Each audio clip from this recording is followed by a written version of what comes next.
Halo, berjumpa dengan saya di channel Sotoy Official. Nah, tapi sebelum kita mulai, ada baiknya kita putar intronya.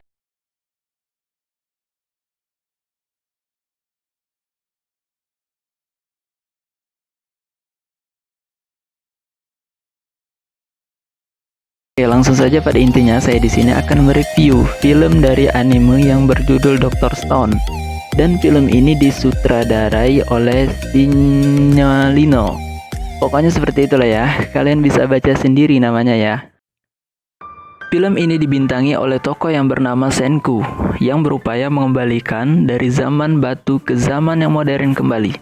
Akan tetapi, saya tak habis pikir, siapa dalang dari perubahan semua manusia ini menjadi batu. Dan membuat saya menarik di sini ketika manusia dan burung berubah menjadi batu, tapi kenapa hewan seperti anjing, serigala, dan lain-lain tidak berubah menjadi batu? Oke, mulai awal ceritanya. Setelah beberapa tahun berlalu, yang pertama kali hidup yaitu Senku dan juga disusul oleh temannya yang bernama Taiju.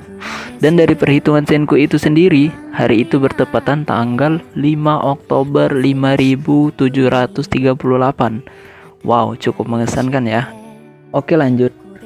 Dan yang membuat saya menarik di sini adalah Senku tahu manusia pertama yang menginjak di muka bumi ini adalah Adam dan Hawa. Wah, sungguh menarik ya. Oke, kembali lagi ke alur cerita. Di sini diceritakan bahwa mereka berdua bisa kembali lagi menjadi manusia karena cairan asam nitrat yang berasal dari air dan sisa kotoran kelelawar. Tapi jangan kalian tiru adegan ini ya. Karena yang kutakutkan setelah kalian nonton film ini, kalian langsung pergi ke hutan dan mencari gua yang ada kelelawarnya. Asal kau tahu, di hutan itu sangat banyak nyamuk yang suka menghisap darah tanpa minta izin terlebih dahulu.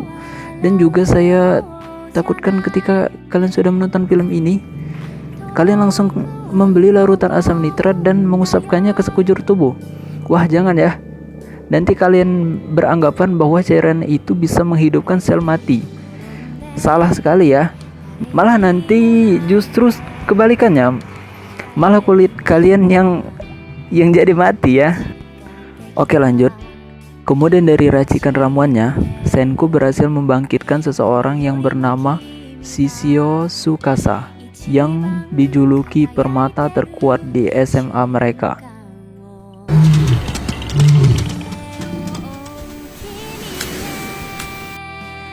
Akan tetapi, setelah dibangkitkan, prinsip dari Shishio Tsukasa sangat berlawanan dengan Senku. Shishio Tsukasa tidak ingin kembali ke zaman yang modern, dikarenakan terlalu banyak perebutan hak atau perebutan harta di masa modern. Sedangkan Senku ingin mengembalikan kehidupan itu menjadi normal kembali, seperti zaman modern sebelumnya. Selanjutnya Senku dan Taiju berhasil menghidupkan temannya kembali yang bernama Yuzuriha, atau seseorang yang sangat disukai oleh Taiju. Dan perjalanan mereka pun dimulai untuk mencari rempah-rempah untuk membuat sebuah ramuan yang berfungsi menghidupkan manusia kembali. Dan mereka juga berencana untuk menyingkirkan Tsukasa. Dan anime ini juga menarik karena menampilkan sebuah campuran yang bisa membuat bom. Nah, bagi kalian yang ingin memusnahkan mantan, mungkin bisa dicoba ramuan dari Senku ini. Tapi kalian sangat kesulitan ya dalam mengumpulkan bahan-bahannya, karena kalian harus ke hutan dan mencari kerang-kerang di laut. Memang mantan itu harus dilupakan dan jangan mau diajak balikan sama mantan ya. Oh my god! Wow! Astaga, ini kan bukan anime percintaan.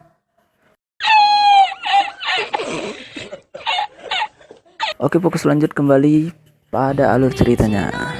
Kemudian pertarungan antara Senku dengan Tsukasa pun berlangsung, yang dimenangkan oleh Tsukasa. Kemudian setelah Senku berhasil dikalahkan, selanjutnya pertarungan antara Tsukasa dengan Taiju yang membuat ledakan hebat akibat dari ramuan yang dibuat oleh Senku. Tapi kalian jangan bersedih dahulu. Mereka berhasil membawa Senku pergi dari Tsukasa. Dan mereka memakai kembali ramuan pembangkit itu dengan bertujuan agar Senku dapat hidup kembali. Dan yang sangat membingungkan di sini, setelah saya menonton sampai episode kelima baru diceritakan kapan dibangkitkan dan perjuangan awal Senku. Wow, pikiran saya rasanya seperti berputar ini. Oke, selanjutnya pada episode ke-6, anime ini menampilkan seorang ilmuwan yang sangat saya kagumi, yaitu Bapak Albert Einstein. Selanjutnya Senku pun sadar dan berhasil dihidupkan kembali dengan cairan tadi. Dan misi pun dimulai. Senku sengaja mengirim Taiju dan Yuzuriha untuk menjadi mata-mata pada kerajaan. Dan Senku berhasil menemukan orang lain yang hidup di hutan itu dan berhasil mendapatkan tempat perlindungan yang ternyata desa yang juga dipenuhi berkisar 40 orang. Selanjutnya Senku menemukan banyak teman dan salah satunya Chrome yang sangat tertarik pada sihir. Senku pun memulai kerajaan Sainnya untuk menghancurkan Tsukasa. Setelah Senku berhasil merebut perhatian dari warga desanya, kepala desa mengadakan lomba pertarungan untuk menentukan seorang untuk menjadi pemimpin desa yang akan datang. Senku pun ikut serta dalam lomba itu dan berhasil memenangkan pertandingan dengan taktik yang digunakan. Walaupun Senku sebenarnya tidak berniat untuk menang, karena Senku cuma berniat untuk mengambil minuman sake, yaitu untuk membuat minuman cola dengan bertujuan mengambil hati temannya.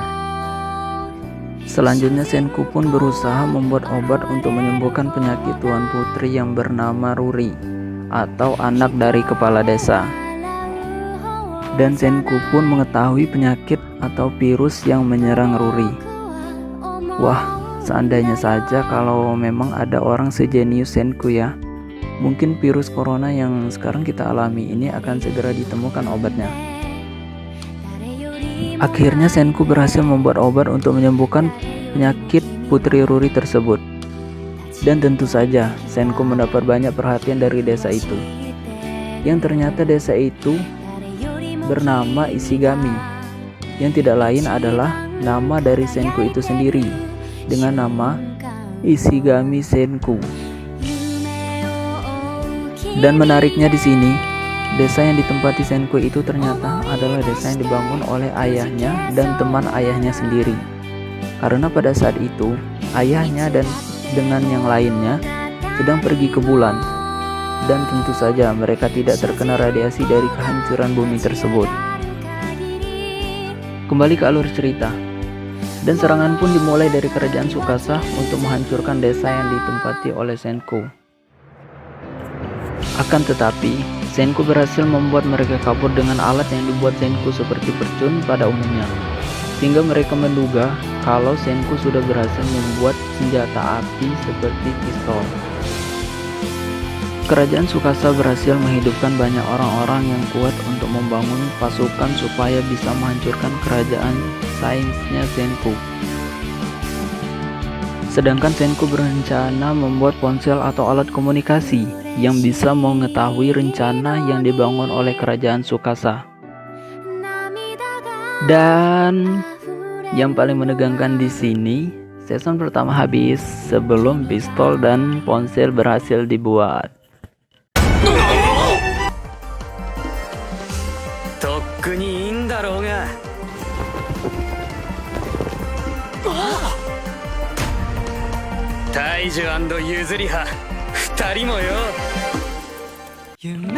Oke, mungkin cuman cukup sampai di sini review saya tentang film anime Dr. Stone. Mungkin apabila kurang dimengerti alur ringkasannya, kalian bisa nonton sendiri filmnya. Pada season pertama, ini memiliki 24 episode dan ini masih ada season 2-nya. Mungkin untuk season 2-nya nanti insya Allah kita review juga. Dan juga menurut informasi, season 2 dari film ini akan tayang pada Januari 2021 mendatang. Mungkin sekian, dan untuk kalian jangan lupa like, komen film apa yang ingin kalian review, dan yang paling penting jangan lupa subscribe, karena ini penting untuk membuat channel saya semakin berkembang ya. Oke, terima kasih dan sampai jumpa lagi. Wassalam.